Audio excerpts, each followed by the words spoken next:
Hey folks, Greg here, and today I'm super excited because I get to preview Hasbro's newest line of Transformers Studio Series. These are based off the Transformers movie in 1986 and the Bumblebee film. These aren't the Michael Bay films, so they're a little bit different. So let's open these things up and check them out.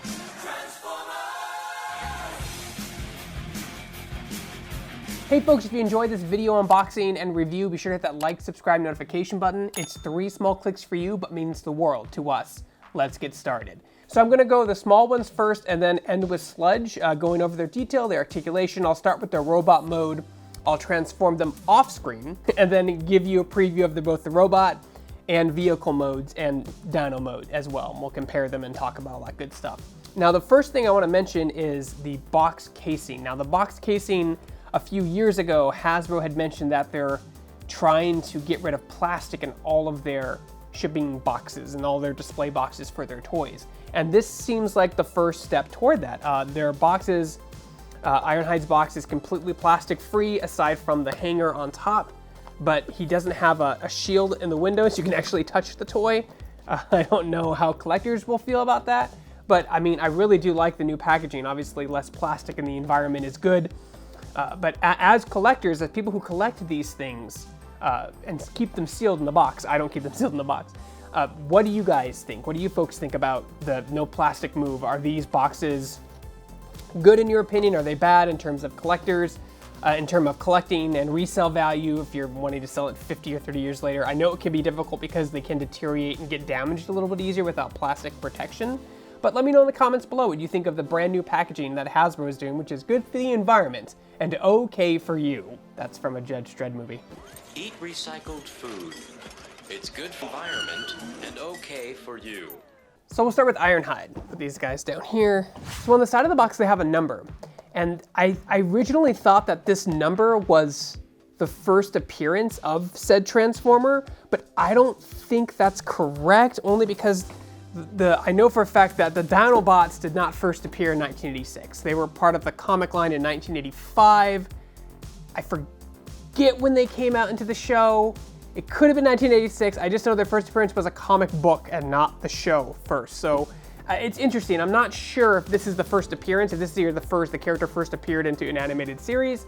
I'm not sure. Let me know in the comments below if you guys know what that is. Opening Ironhide. Now we have to be really careful when we open these boxes because they actually double as a backdrop. Like have like a little not a play set, but a diorama, like a little diorama made it. So we can open them really carefully, pull them out. Oh man, they still have the anti-theft device things that I hate. They're gonna be cut. And there's like a million of them. I hate these things so much because like I can damage the toy, I can damage the box. Most importantly, the main reason I hate them is because my cats will find them if I leave them on the floor and eat them. And so like I have to be very careful after I'm done unboxing this, and I'm already scuffing off the diorama. Man, they were so close. I hate those stupid. There we go. Let's pull really hard. All right. Go ahead and pull all these little tags out. Ow, that actually hurt.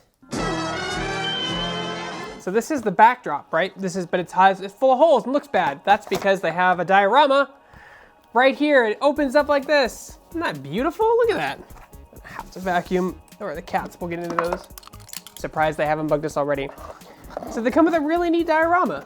You place the action figure here, and you can pose him how you'd like, vehicle mode, robot mode, what have you, and he looks great.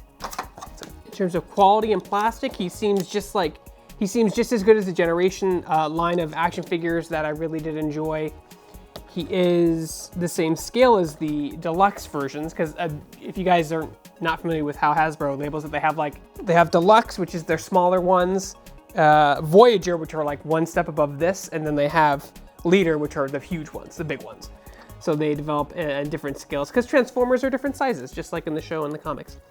So he looks really good. I love the translucent plastic in his eyes and his chest. It looks absolutely great. His paint's a little more flat. The Generations line had like scuffs and stuff on it, but that's not a bad thing. It's just different. Again, this is him from the movie Bumblebee, from the opening scene, which is the best part of that movie. The opening scene is fantastic. I want that movie. Where is that movie? Decepticons, attack. That opening scene must have been so expensive. It looked gorgeous. They nailed all the designs. They changed them so they were more blocky and robotic and didn't look like a messy machine in a blender, you know, a bunch of parts glued together. They looked great. They all sounded great.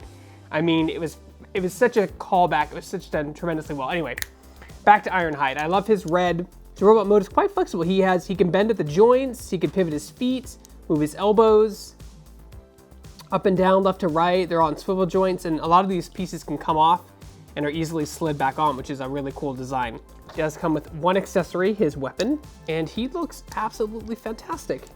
Lots of detail here, lots of little mold pieces and parts and fun stuff that makes him stand out from the rest, and he actually stands up pretty okay on his own. We'll see what happens when I put him on the turntable, but that's Ironhide in robot mode. Let's take a look at him in a vehicle mode. I have a thing with my Transformers. I really like when the vehicle mode or the other form is pretty flush. The Masterpiece Collection does a great job at that. Some of the other ones do that. And some of them, specifically the like Cybertronian vehicles, kind of just, they don't look really flush and they look like they are robots that transform into something else. I like it when they're completely flush. Now that's not a bad thing, it's just a personal preference. So he looks okay. All four of his wheels do spin, so he can move on the ground and stuff like that. So he looks better in robot mode in my personal opinion, so this is one that I might display in robot mode. Vehicle mode for Ironhide is okay. I kind of like the 70s van, or just the minivan that he is in the show. I think it looks a little cooler. That's probably because it looks more flush than the Cybertronian futuristic vehicles. Now we're gonna open RC. Again, we should be kind of careful with the box because it does have a diorama in it. Pull her out. So that's the backgrid, and here is her diorama. Is it the same as... It is the same diorama as Ironhide. So they're not unique dioramas. A little disappointing, but not a deal breaker. The diorama is identical to the other deluxe in the line, I'm gonna guess. Other deluxe figures, because they all look the same. So that's her diorama. Oh, she has the stupid little things, and she has two little pistols. So let's get those out like this. I hate these things so much. They don't come off easy because they stretch and then they snap back. Ugh. Scissors are probably better for this, but this is what I have at my disposal now.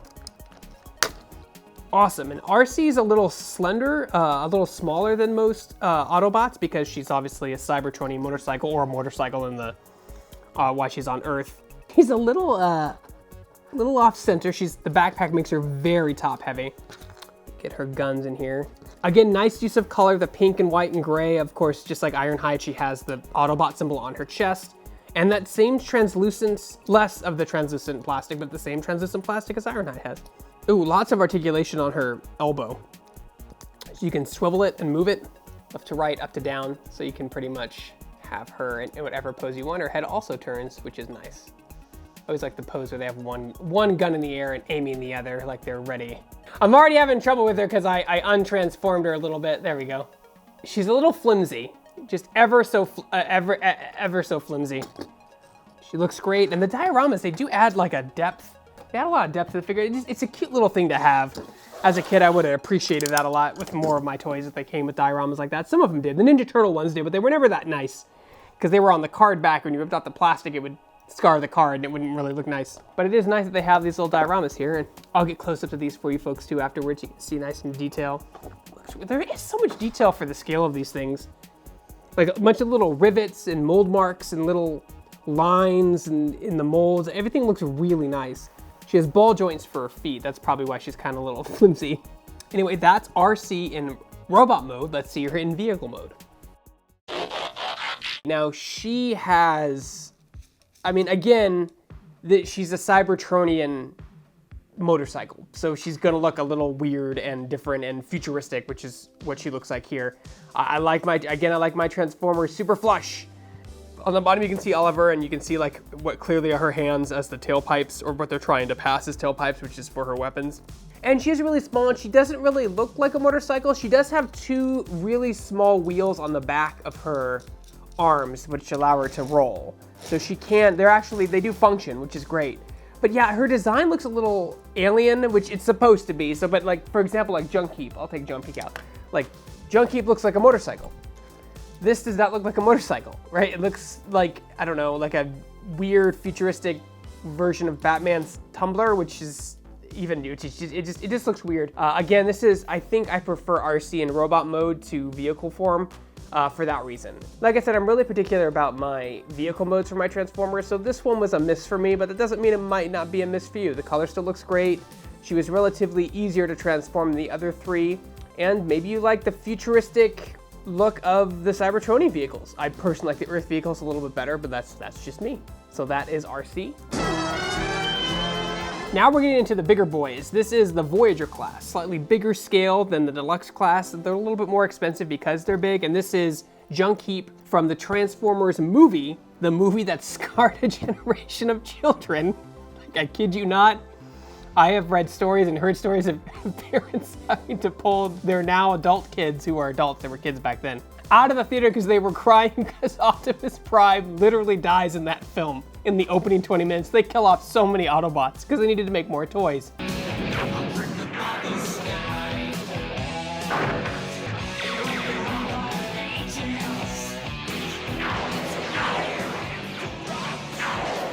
But anyway, I digress. Let's open this guy up. Ooh, he is big boy. Okay. And he has different backdrop, a larger backdrop of the junk planet that they're on in the movie. Oh, hold on, I really hate, there's a ton of these little dots and these little strings holding them in. I hate these so much. Not so many here. Looks like there's 1, 2, 3, 4, 5. Okay, there's only 5 here, but there were like a ton on RC, like 10. Let's see if we can get these out without damaging the toy and without them flying all over the place and choking my cats. And don't worry viewers, I will be vacuuming the area as soon as I'm done to make sure no stray plastic strings found their way to the floor where my cats will eat them. Let this serve as evidence that I do vacuum like I say I do so my cats don't get those little plastic strings, okay? So now none of you can say that I don't keep my promises and protect my kitty cats. I vacuumed up everything. Okay, he's a little blockier, but that's not a bad thing. He's a little blockier than most of the other leader class ones. I really wish they had some, I don't know, like he looks a little plain. I wish they would have had some maybe texture or maybe like some of the paint. That paint in the Generations line, in the Generations line looks so good and adds a lot of detail. It's just like some brushes of silver. Maybe they should have definitely maybe added some to him. They probably didn't because this is obviously how he looks in the films. So they wanted to keep that true and not make people angry. But these are like the junk bots, and he comes with a ton of accessories. Oh wow, they do come. He gets 2 wheels and a cool weapon, and the weapon spins. That's really cool.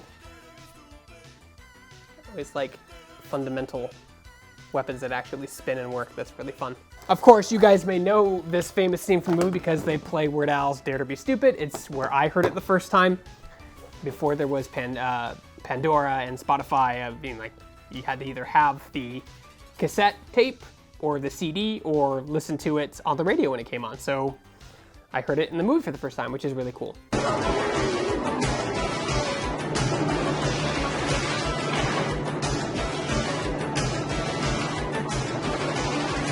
So he looks, I love his little shades and his sunglasses. Obviously they come from a junk planet, so he's like kind of spiky and kind of like garbage looking, like the muddy browns and the grays. So he looks really good in that sense. He doesn't have, actually has he has a swivel joint on top of his knee here. And his knee is just a regular joint as well. I don't see any ball joints on him.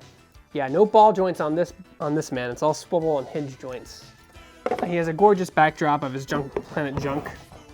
And he comes with 2 tires that I'm assuming go on they connect to him somehow. I just know it. Look at that, and they spin, look at that. That's great. That's awesome engineering. I'm so impressed. Man, they have some real talent at Hasbro. Like, to design something like this, it's gotta be like a engineer's dream. It's so cool. So there we have Junk Heap. I love the spikes that come out of his shoulders and the side. I love how his wheels actually spin. Like they come off and they actually spin. That's super fun. And his weapon can either go in his hand or on his back as well. There's different stuff there, but yeah, that is so cool. So Junk Heap looks fantastic. This is a really great example of a transformer that looks better in vehicle mode than he does in robot mode, because he actually looks practical. Like, this looks like a real toy motorcycle. So then I could take my 6-inch scale, and I'm sure they did it on purpose. That's why they made it this big. You can put your 6-inch figures on this and act like a real motorcycle. Both the wheels do turn, albeit not very well, but they do turn. And there's a place for his weapon on the back. And he looks great. The translucent windshield, the way his head goes, everything looks relatively, I mean, as flush as it can be. He looks like a real motorcycle. Like, he looks like this is a toy in itself. Like, this thing might not transform. It might just be a weird, futuristic G.I. Joe motorcycle or something like that. But I like him. I love the spikes. I love him in vehicle mode so much more better than robot mode, which is strange for me because usually I like robot mode a little bit better. But he looked awesome, relatively easy to transform. Wasn't as difficult, probably the second most difficult out of the 4 that I received.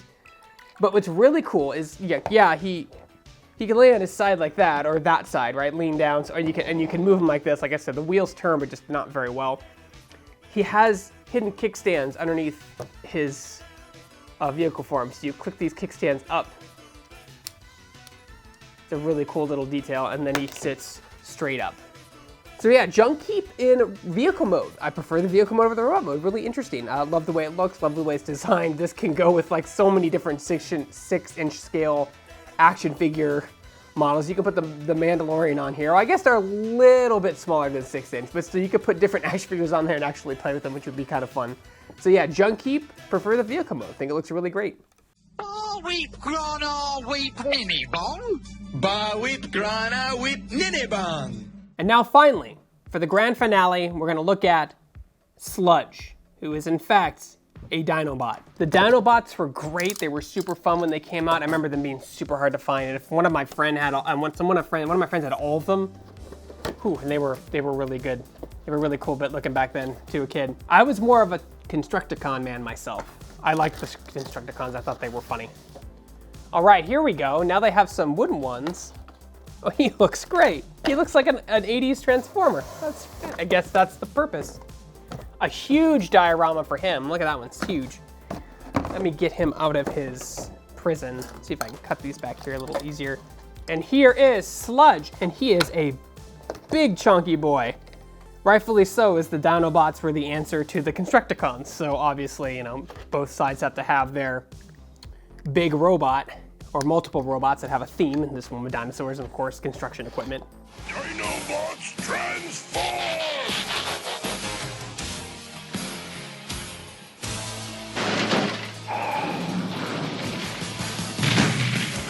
Let's see here, so he does have a little bit of articulation, a little bit like, if you guys remember the old school Transformers, they did not have a lot of articulation. They were very sturdy. They were sturdy boys. But he's got his swivel joint here on his elbow. His wrist can turn left to right, and is it a ball joint? It's not a ball joint on his shoulders, but his shoulders can go up and down, left to right. It can pivot a little bit, tilt, turn. So that's actually a lot of articulation. His head can also turn left to right. I love the blue eyes. The blue translucent eyes add so much detail. It just looks great. But he looks absolutely fantastic. Like, he looks great. I don't know how much I like having a gap here between how his wrist bends because it's so high up. But you know what? That's not a deal breaker by any means. By any means. If they make all the Dinobots in this set, I may be in trouble financially because I do like the Dinobots and the Constructicons. Like I said, I was more a Constructicon kid, but I like the Dinobots. His knees do bend and turn here at his thigh and can be up and down. So they have a decent amount of articulation. I mean, much more so than they should have based on how they transform, which is why they transform in like 32 easy steps. 32 steps to transform, that's insane. He looks great, the color, the gold and the silver and the red bring back a lot of memories. I mean, their main thing was gold and silver, as you can see from this Dinobot head here. And if you were ever into the Dinobots and you wanted to get Dinobots, now would be the time. He looks great, his paint job's great. I love the gold, absolutely love the gold accents. He looks terrific, reminds me of Power Rangers as well. Just the dinosaur theme, because dinosaurs were huge. Dinosaurs, ninjas, and robots. Who knew? And mutant turtles. Who knew? So yeah, this looks great. This looks absolutely fantastic in robot mode. Let's take a look at him in Dinobot mode, or Dino mode. Sludge. Now, obviously, out of all the ones that I opened, I think he looks the best. He absolutely screams nostalgia in his design. I mean, I know this isn't a one-for-one representation of the original Sludge of the OG line back in the 80s, but from my mind, from what I can remember, it looked a lot like this. I know it was a little bit blocky, but like I said, the gold and the gray and the silver look great. His head can go up and down, and his jaw can open, and he has a little bit of blue plastic in the eyeball, giving him a nice contrast to that gold with the blue and gold. And he has, of course, the Autobot symbol on his forehead, and he just looks fantastic. Has a lot of articulation in robot mode. His legs can flip out. He can even move his feet like this. He's definitely the winner in this set in terms of aesthetic. Just to note that this line, and it's very important, I need your undivided attention. Do I have this? He will not form Volcanicus, not in this specific line. These, if they do make more Dinobots in this series of Generation Studio Series figures, they will not be combiners. You will not make Volcanicus. So put that in your head right now. If that's a deal breaker for some people, it's not for me, because I think Sludge definitely wins this lineup that I received from Hasbro. He looks fantastic. I mean, it is a little disappointing that they don't combine together to form the giant robot, but you know what? Having all the Dinobots this scale spread out on a shelf would look really cool, and would bring back a lot of nostalgia for people who were fans of the Dinobots. I was more of a Constructicon kid, but I digress. It doesn't stop Sludge from being the winner in this lineup in terms of robot mode and in vehicle form, or in this case, dinosaur form. So yeah, he definitely wins. Anyway, guys, you can get all of these Transformers Generation Studio Series figures on Hasbro Pulse's website. I'll leave a link in the description below. And if you enjoyed this unboxing and review, be sure to hit that like, subscribe, notification button.